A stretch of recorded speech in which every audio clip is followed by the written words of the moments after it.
بسم اللہ الرحمن الرحیم۔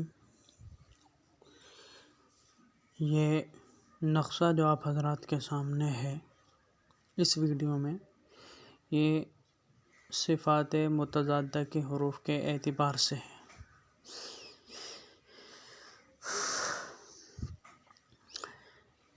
ہم نے جوڑوں کے اعتبار سے یہ حروف کے مجموعات لکھے ہیں، پہلے تو ان کو سمجھ لیجئے۔ پہلا جوڑا ہے ہمز اور جہر، پہلی لائن میں یہی جوڑا لکھا گیا ہے۔ ہمز کے 10 حروف ہیں، فحثہ شخص سکت۔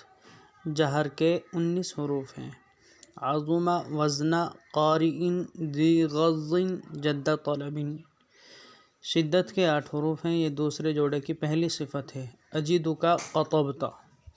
توسط کے 5 حروف ہیں، لنعمر۔ رخوت کے 16 حروف ہیں، شخص صاحف حوز فخذ ضلظل۔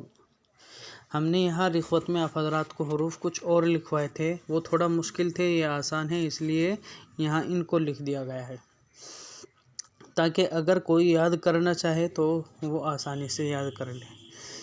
تیسرا جوڑا استعلا کا ہے، اس کی پہلی صفت خصا ضغط قز ہے، یعنی 7 حروف۔ استفال یہ 22 حروف ہیں جن کو اس شعر میں پیش کیا گیا ہے۔ آپ حضرات کو الگ الگ حروف لکھوائے تھے، یہاں مجموعہ استفال شعر کی شکل میں لکھا گیا ہے۔ ثبت عزم من یجود حرفہ اذ سل شکا۔ اطباق کے 4 حروف ہیں، یہ چوتھے جوڑے کی پہلی صفت ہے، صاد ضاد طا ظا۔ انفتاح من اخذ وجد ساعات فزکا حق لہ شرب غیث۔ آگے 5واں جوڑے کی پہلی صفت اطلاق ہے، فر من لب۔ دوسری صفت جو ہے اسمات ہے، اس کے 23 حروف ہیں، جز غش ساخط صد ثقۃ اذ وعظہ یحظک۔ اب نیچے ہم نے نقشہ دیا ہے ان حروف کے مجموعات کو سمجھنے کے لیے۔ پہلے نمبر پر دیکھیں آپ الف، ہم نے اوپر لکھ دیا ہے پہلا جوڑا، دوسرا جوڑا، تیسرا جوڑا، چوتھا جوڑا، 5واں جوڑا۔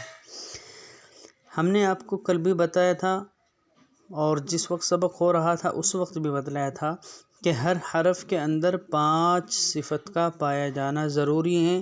10 صفت ہیں، 10 میں سے 5 کا پایا جانا ہر حرف کے اندر ضروری ہے۔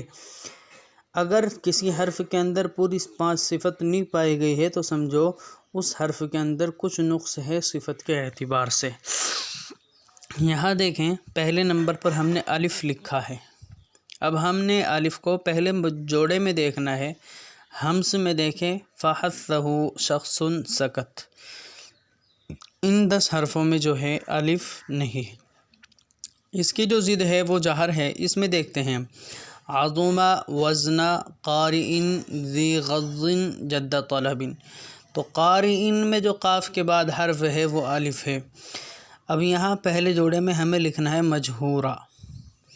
اب اسی الف کو ہم دوسرے جوڑے میں دیکھتے ہیں شدت میں، اجدک قطبت، یہاں الف نہیں ہے۔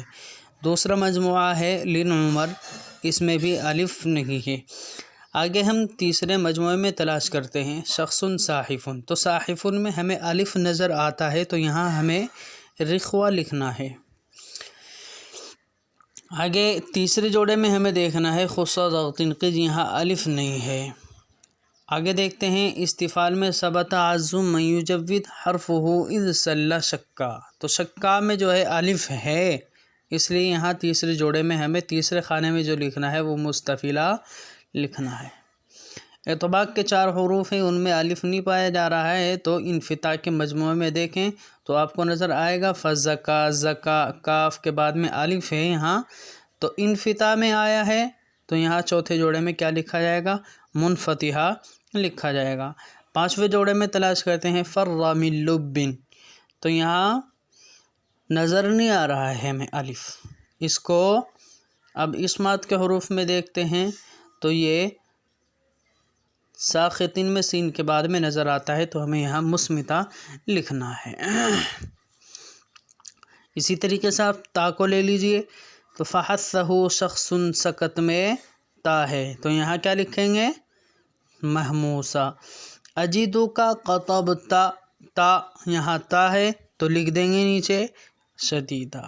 خصوصاً قسم میں تا نہیں ہے، ثابتہ استفال کے مجموعے میں تا پایا جا رہا ہے تو یہاں مستفیلہ لکھ دیں گے۔ اطباق کے 4 حروف میں تا نہیں ہے، منفتحہ کے 25 حرفوں میں یہ پایا جا رہا ہے تو یہاں کیا لکھ دیں گے؟ ہم منفتحہ لکھ دیں گے۔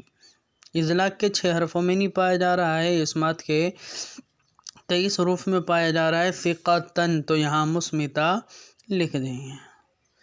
آگے خا کو دیکھ لیں، خا محموسہ ہے، فحثہ شخص سکت میں خا پایا جا رہا ہے تو محموسہ لکھ دیں۔ اجدو کا قطبتا لن عمر میں خا نہیں ہے، یہ آگے رخوہ کے حروفوں میں ملے گا تو یہاں رخوہ لکھ دیں۔ خص قز میں خا ہے تو یہاں مستعلیہ لکھ دیں گے۔ آگے چوتھے جوڑے میں دیکھتے ہیں صاد ضاد طا ضا، یہاں خا نہیں ہے تو منفتحہ لکھ دیں گے۔ فرا من لبن میں دیکھیں خا نہیں ہے تو مصمتہ لکھ دیں گے۔ یہ سمجھنے کا آسان سا طریقہ ہے، اس کو ہم نے اس میں اوپر لکھ دیا ہے پہلا جوڑا، دوسرا جوڑا، تیسرا جوڑا، چوتھا جوڑا، 5واں جوڑا۔ ان کے اعتبار سے آپ صفات کو تلاشتے چلے جائیں۔ 29 حروف ہیں، 29 حرف میں 5 صفات، 29 حرفوں میں سے ہر حرف کے اندر 5 صفت لازمی پائی جائیں گی۔ ان کو اس طریقے سے آپ لکھتے چلے جائیں اور یاد بھی کریں، سمجھیں بھی، اور خاص طور سے جو آپ پڑھ رہے ہیں قرآن کریم اس میں خاص طور سے ان کو استعمال کریں، کیونکہ جس وقت ہم قرآن کریم آپ حضرات میں سے بعض کا سنتے ہیں تو بہت دکھ ہوتا ہے کہ حروف مستعلیہ بالخصوص اس پر خوب توجہ دینے کی ضرورت ہے، کیونکہ ان کو بعض ساتھی جو ہیں وہ بہت پر نہیں کرتے ہیں، بلکہ کہیں باریک کر دیتے ہیں اور کہیں پر کر دیتے ہیں، اور اگر کہیں کر دیتے ہیں تو آدھا پر کر دیتے ہیں اور آدھا باریک کر دیتے ہیں۔ تمام احباب جو ہیں اس کو خوب اچھے طریقے سے سمجھ لیں۔ اللہ رب العزت ہمیں سمجھ کی توفیق عنایت فرمائے۔